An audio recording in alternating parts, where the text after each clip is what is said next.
goes by, I'm learning how to live my life. I'm waking up to what is true. I'm holding on to me and you, 'cause everything keeps changing, changing. Life is fast and life is sweet. Everything's rearranging and arranging. We're living our lives in a heartbeat. Today, the Stig is in a mini John Cooper Works GP, one of the most hardcore hot hatches you can buy. And now he's going to use it to set a lap time. When you're ready, go!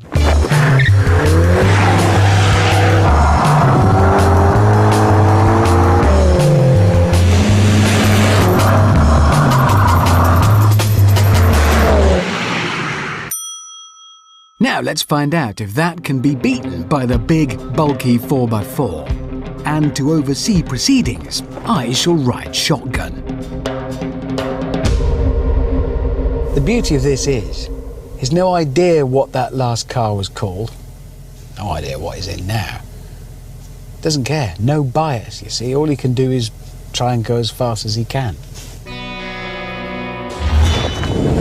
Right, we are off. In towards the first corner. Not braking at all for the first corner.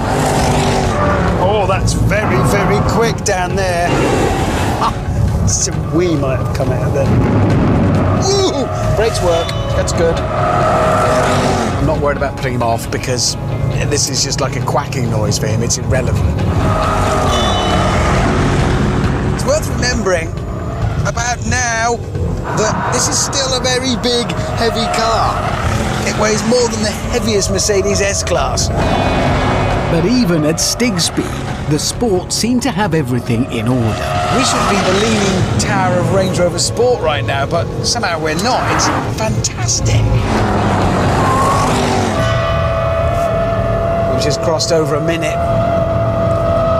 That's the longest protracted tyre squeal in the history of tyres and squealing. Oh, that is. My, that was flying. Oh, chicane. That is fast. And onto the final straight. 129.8 to beat. 129.5. There it is. So, after years of writing checks it can't cash, this car has finally earned the right to be called the Range Rover Sport.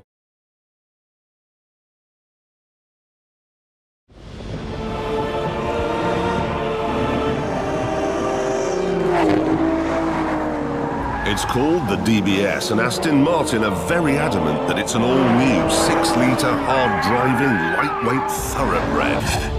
I'm not sure about that. You see, to my mind, a thoroughbred car is Italian and flamboyant, and it has its engine in the middle and it goes wrong all the time. This is none of those things. Yes, it has 4 nostrils in the bonnet, carbon fibre buttocks and carbon ceramic brakes. But the engine's at the front. There's lots of storage space in the cabin, and it has a boot you can actually use. It therefore isn't laid out like a thoroughbred, but who knows? Maybe it'll drive like one. Okay, I'm going to tell the adaptive suspension that I'm on a track. There we are. And here we go.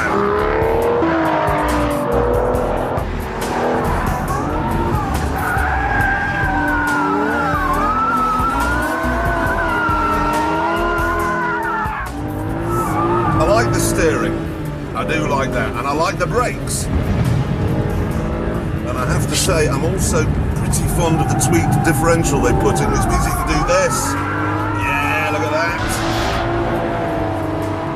I must say, the tyres, which are specially made just for this car by Pirelli, are brilliant. Very good, excellent.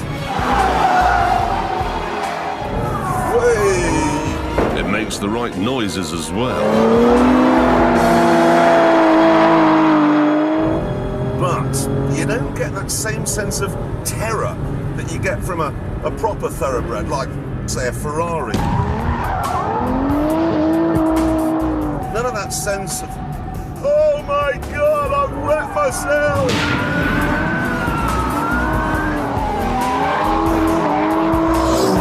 There's something else as well.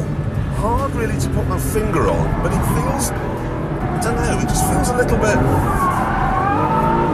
old-fashioned. Maybe old-fashioned is unkind, maybe old school would be better, but either way, it's not a thoroughbred.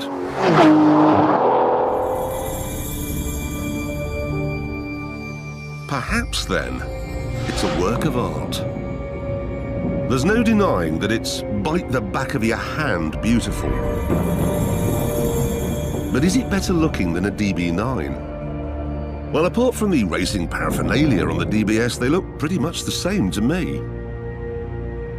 Keira Knightley in Puff Diddley's jewellery.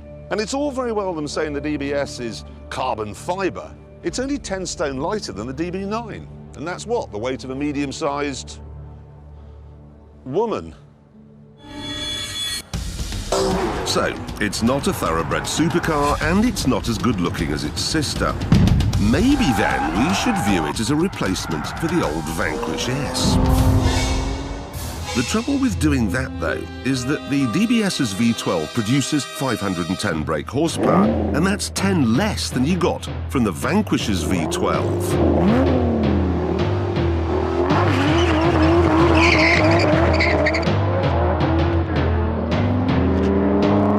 As a result, the Vanquish will do 200 miles an hour. This is out of puff at 191.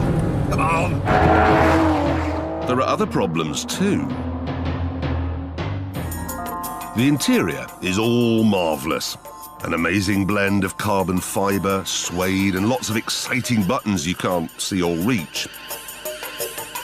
I especially love the gear lever, which is like a Power Ranger's leg. And then they go and let the whole thing down with this stupid key. They call it, and I'm not joking, an emotional control unit. Got one of those already. It's called the government, and I don't like that either.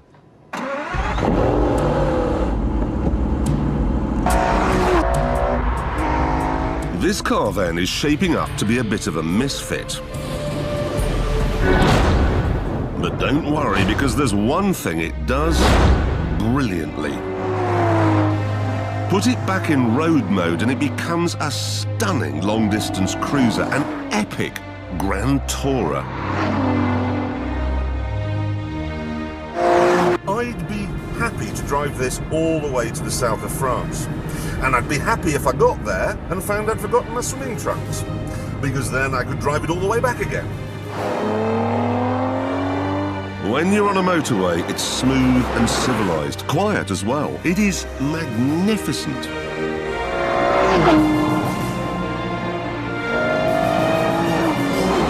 But even here, there's a problem. Because if you want a good-looking and fast long-distance cruiser, what exactly is the matter with the DB?